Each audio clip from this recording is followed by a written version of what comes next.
Pemirsa, Presiden Prabowo melakukan gebrakan di pemerintahannya yang baru berusia 9 hari. Dia menginstruksikan para menteri dan kepala badan untuk menggunakan mobil dinas buatan dalam negeri yang diproduksi oleh PT Pindad.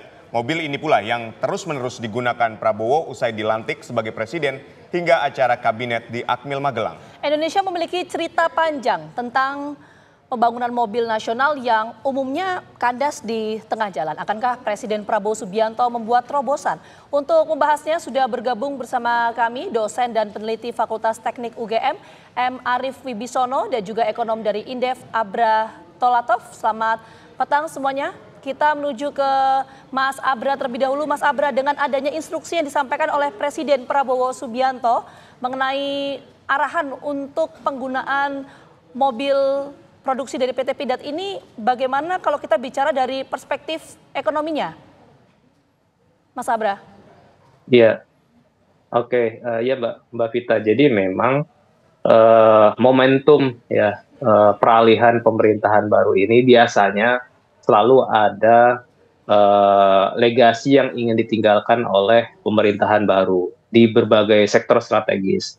Salah satunya kan legasi yang bisa dirasakan dan dilihat langsung oleh publik adalah dengan menonjolkan ya produk buatan dalam negeri.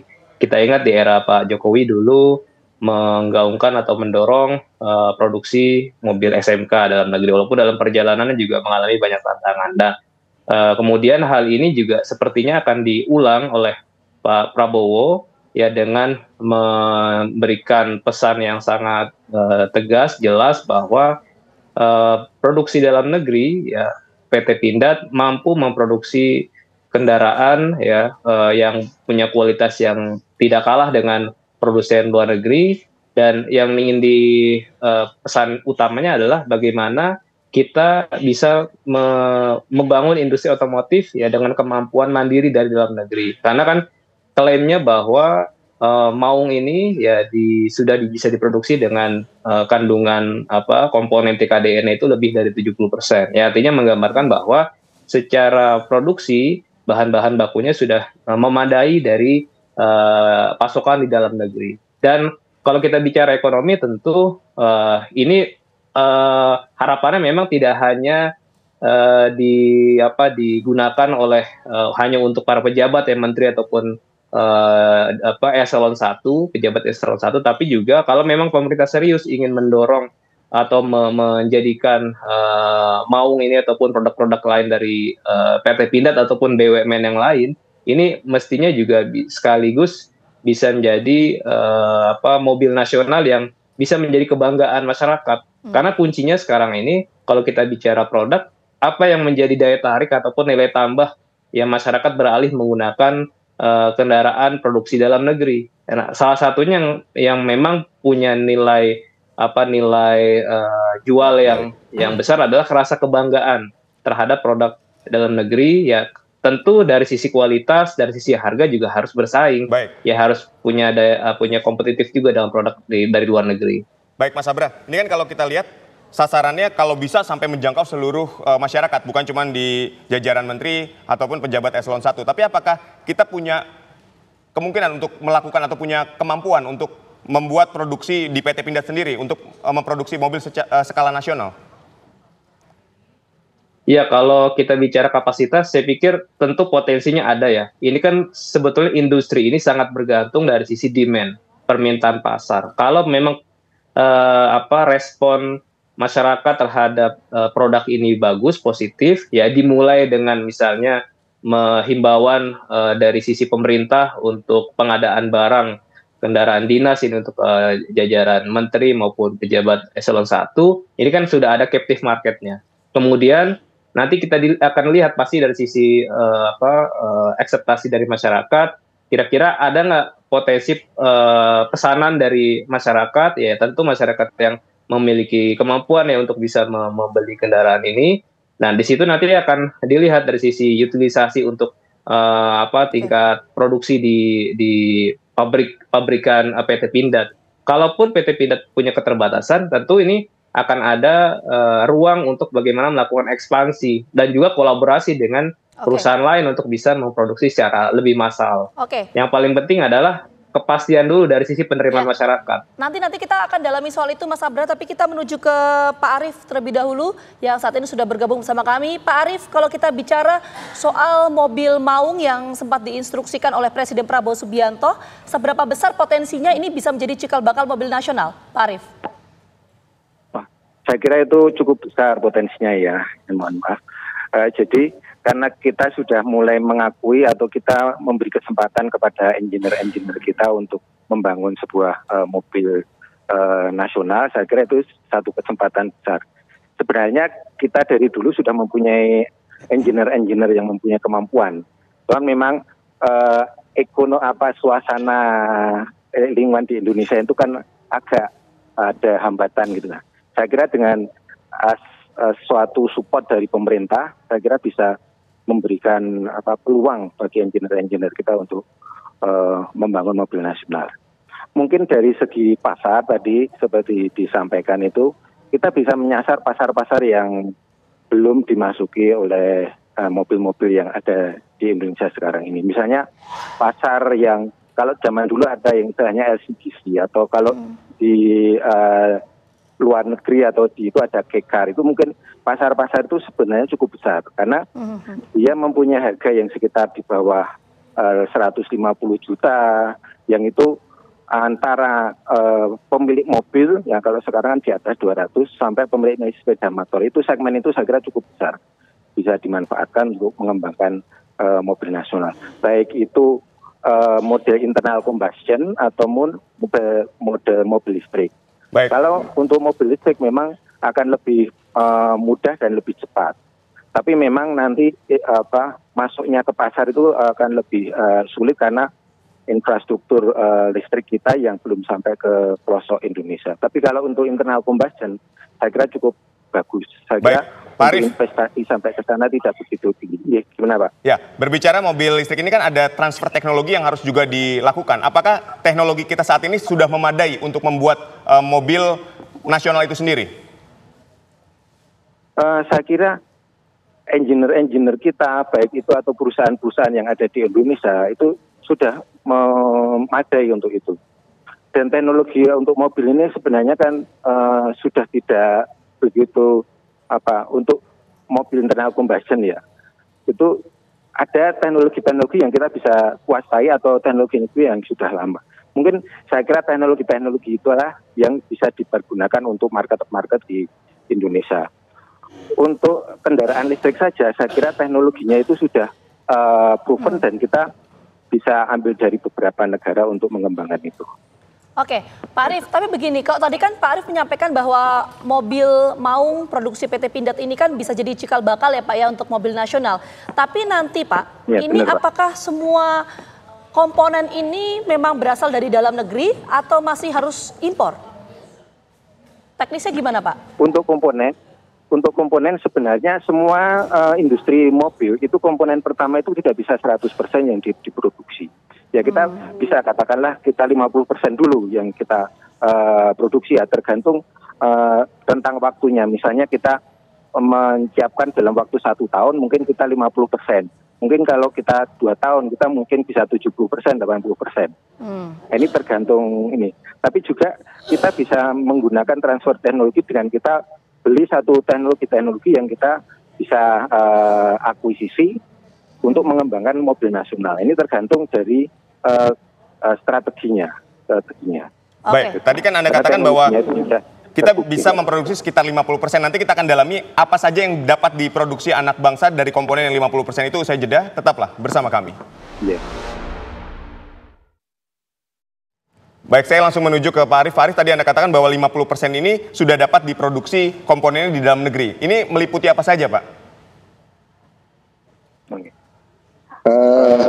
Jadi kalau kita katakanlah seperti mau mungkin untuk internal combustion ya, untuk internal combustion itu mungkin kita ada beberapa komponen kayak engine bisa import, tapi beberapa produk misalnya undercarriage, kemudian body itu kemungkinan kan kita sudah bisa produksi di dalam negeri.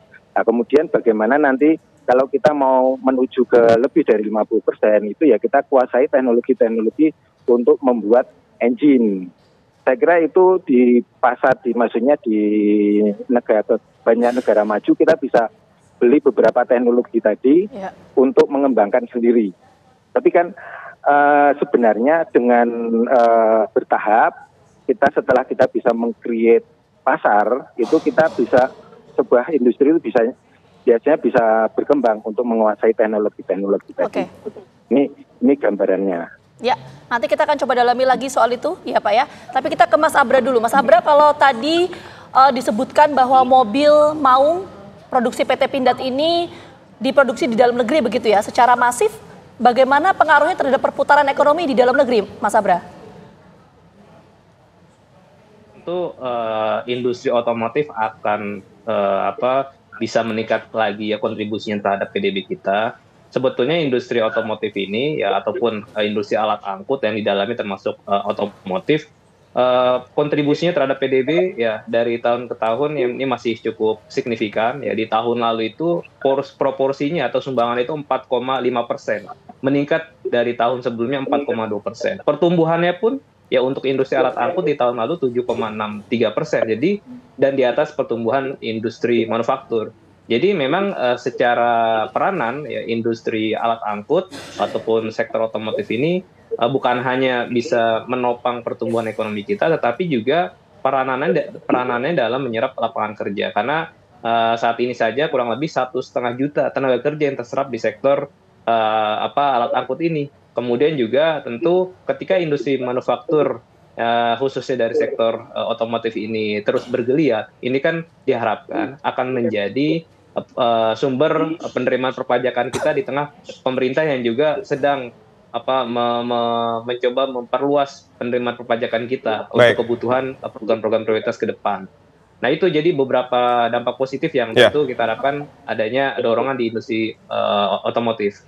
Baik, Mas Abra, ketika kita berbicara mobil nasional ini kan sudah pasti misalnya mau diproduksi secara massal untuk masyarakat secara umum. Artinya kan kita berbicara juga soal harga. Mobil nasional harus harganya dapat dijangkau oleh masyarakat. Nah ini seperti apa Anda melihatnya? Berapa sebetulnya kira-kira harga yang pas untuk sebuah mobil nasional sehingga masyarakat mau dan bangga memakai produknya sendiri? Ya betul, jadi memang saat ini salah satu tantangan ya untuk sektor otomotif adalah memang kita lihat data penjualan ya kendaraan roda 4 khususnya di Januari sampai September memang mengalami penurunan 16,2%. Jadi selama Januari sampai September unit yang terjual baru 633.000 unit, turun 16,2% dibandingkan periode yang sama tahun lalu. Nah salah satu memang faktornya adalah daya beli masyarakat yang masih mengalami tekanan. Nah, artinya ya harga tentu ini akan sangat sensitif bagi masyarakat ya untuk memilih produk apakah produk lokal maupun produsen dari luar, ya mereka tentu akan melihat dari sisi harga. Nah, salah satu upaya pemerintah yang mestinya bisa dilakukan untuk bisa meningkatkan minat masyarakat membeli kendaraan baru adalah dengan melakukan stabilisasi bunga pinjaman kredit untuk kendaraan bermotor. Nah ini saat ini kan tren suku bunga yang tinggi masih terjadi. Maka salah satunya yang bisa dilakukan adalah dengan menurunkan biaya kredit untuk kendaraan bermotor. Dan tentu untuk harga jual kendaraannya juga harus bisa bersaing dengan produsen luar. Nah, tetapi tadi saya katakan bahwa pilihan masyarakat tidak hanya dilihat dari harga, tetapi juga dari sisi kualitas, ya. Dan yang paling penting adalah tadi, kalau ingin didorong adalah rasa kebanggaan terhadap mobil nasional. Nah, kebanggaan itu juga harus bisa diterjemahkan dalam kualitas tadi, gitu. Apa yang nilai tambah apa yang bisa dirasakan masyarakat ketika memilih untuk menggunakan mobil lokal tadi? Ya, kita ambil contoh sebagai contoh perbandingan di Malaysia, betapa masyarakatnya bangga menggunakan mobil Proton. Gitu. Ini kan yang harus bisa kita contoh ataupun tiru adalah apa yang membuat masyarakat Malaysia begitu bangganya menggunakan produk lokal gitu. Baik, kita ke Pak Arief. Pak Arief, ini ketika kita berbicara nih lagi dalam proses pembangunan mobil nasional, kita nih harusnya membangun mobil listrik karena hari ini sedang digaung-gaungkan, atau ya kita mulai dari mobil berbahan bakar minyak dulu? Jadi gini, sebenarnya ada beberapa segmen ya. Kalau kita mengembangkan mobil listrik, itu baik dua-duanya itu kalau kita mau ngambil segmen yang masih tersedia sekarang ini, itu adalah segmen di antara harga 50 sampai 150 katakanlah. Itu adalah harga antara sepeda motor dengan mobil yang beredar pada saat ini. Itu segmennya saya kira sangat besar itu di Indonesia. Dan kalau kita mau mengembangkan itu baik itu mobil listrik maupun mobil internal combustion itu dengan segmen harga segitu. Dan itu bisa dilakukan misalnya contohnya untuk beberapa negara itu menggunakan kendaraan dengan CC, mobil dengan CC di bawah 700 misalnya. Itu bisa. Misalnya pada waktu dulu ada kebijakan pemerintah dengan LCGC. Itu kan sekitar harganya sekitar 150. Nah itu saya kira itu mempunyai market size yang cukup besar di Indonesia karena segmen tersebut untuk mobil baru itu belum banyak yang masuk.